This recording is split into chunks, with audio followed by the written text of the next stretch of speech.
L'Ouest. Dans l'Ouest, les quartiers sont très différents de zones. Dans notre ville, notre grand chemin, on a aussi de planteurs, mais c'est plein de difficultés.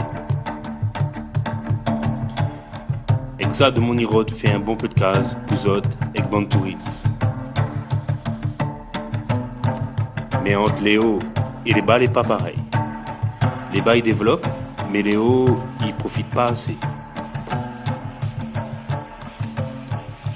Par exemple, dans les hauts, il y a un bon peu de jeunes qui ont difficulté à l'école. Il est dur pour eux de gagner du travail.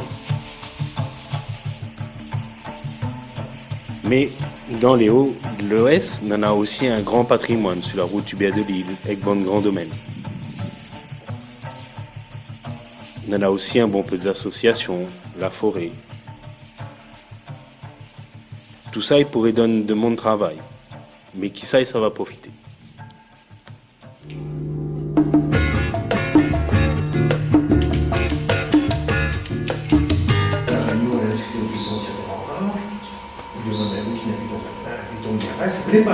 Il y a plein de définitions de la géographie physique, la géographie humaine, de la botanie, de la flore, de la faune, de l'histoire, ton secteur, et même partager, si tu veux, savoir-être, qui disparaît, que Bibi pense que c'est un des axes du milieu rural, je vais mettre ça en avant. Moi, la peur que le milieu rural s'appauvrit, s'enrichit en population, mais s'appauvrit en sens. C'est-à-dire comment arriver, par exemple, demain à développer l'accueil social. L'accueil social dans les familles agricoles et aussi dans les gens qui voudraient demain créer le propre activité. L'accueil social, mais l'accueil agro-touristique.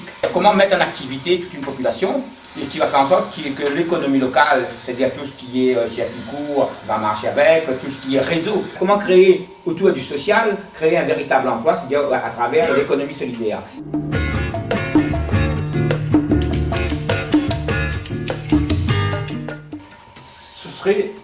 À mon avis, une bonne chose, pour en tant que contribuable que je suis à ce Saint-Paul, de pouvoir mettre dans les mairies annexes, d'avoir au moins un référent, d'accueillir les porteurs de projet. Ce serait bien de formaliser ça, enfin je sais pas.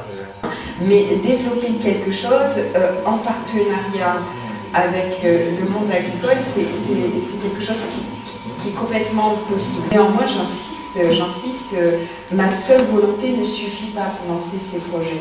C'est-à-dire que s'il n'y a pas une volonté du territoire de le faire, moi je ne peux rien faire.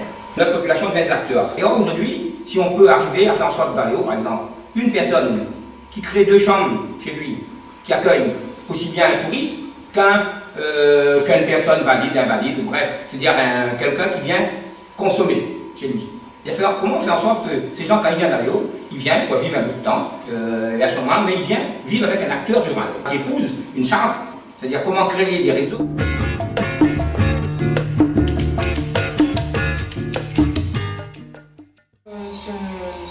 Cette relation-là entre nos clients, on veut qu'ils viennent sur l'exploitation, voir comment déjà nous on travaille, et pour éviter d'avoir des frais supplémentaires. Et avec l'association qu'on travaille avec, Ravine la Forge, on voudrait, et puis avec Tibet, on voudrait faire une dynamique du chemin féodal.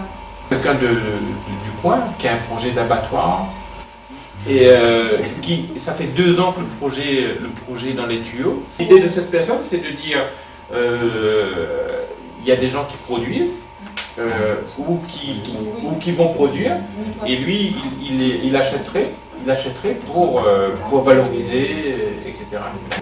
Dans le montage de son projet, c'est une ouverture vers tous les producteurs. C'est pas pour lui. Il fait ça en mettant en avant le développement des hauts. On voit ça au niveau international. Je pense que quand on parle d'économie solidaire, c'est local. qu'on a effectivement un projet où la solidarité a une place forte. Oui. Or, là, on parle plus peut-être d'aspect, ou comme on dit, multifonctionnalité de l'agriculture. Effectivement, quand on crée une activité économique, il y a forcément des aspects positifs sur le territoire. Ça, je suis d'accord. Au TCO, on essaie de défendre cette notion d'économique. C'est-à-dire que ces gens-là, si on veut les appuyer à un moment de cette démarche-là, c'est bien qu'à un moment, eux aussi, ils arrivent à s'en sortir et qu'ils soient un petit peu provoquent dans notre sens. Les plantes aromatiques et médicinales, on travaille donc avec des gens qui sont dans cet esprit de solidarité. qui sont dans cet état d'esprit où ils partagent avec les uns les autres. Et à un moment on a dit, pour la manifestation, combien il faut vendre la tisane.